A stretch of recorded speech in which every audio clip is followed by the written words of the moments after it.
Hi friends, എല്ലാവർക്കും പുതിയൊരു വീഡിയോയിലേക്ക് സ്വാഗതം. എന്ന സയൻസിലെ ഇമ്പോർട്ടൻ്റ് ആയിട്ടുള്ള ഒരു ക്വസ്റ്റ്യൻ നോക്കാം. നക്ഷത്രങ്ങൾ മിന്നിത്തിളങ്ങുന്നതിന് കാരണമായ പ്രകാശ പ്രതിഭാസം ഏതാണ്? അപവർത്തനമാണ്. പ്രസ്താവനകൾ കൂടി നോക്കാം.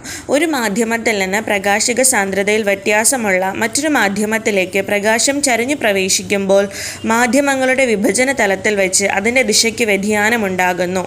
ഈ പ്രതിഭാസമാണ് അപവർത്തനം. പ്രകാശത്തെ അപവർത്തനത്തിന് വിധേയമാക്കാനുള്ള മാധ്യമത്തിൻ്റെ കഴിവ് പ്രകാശിക സാന്ദ്രതയെ ആശ്രയിച്ചിരിക്കുന്നു. പ്രകാശിക സാന്ദ്രത കുറഞ്ഞ മാധ്യമത്തിൽ നിന്ന് കൂടിയ മാധ്യമത്തിലേക്ക് പ്രകാശം ചരിഞ്ഞു പ്രവേശിക്കുമ്പോൾ അപവർത്തന രശ്മി ലംബത്തോട് അടുത്തു നിൽക്കുന്നു. പ്രകാശിക സാന്ദ്രത കൂടിയ മാധ്യമത്തിൽ നിന്ന് കുറഞ്ഞ മാധ്യമത്തിലേക്ക് പ്രകാശം ചരിഞ്ഞു പതിക്കുമ്പോൾ അപവർത്തന രശ്മി ലംബത്തിൽ നിന്ന് അകന്നു പോകുന്നു.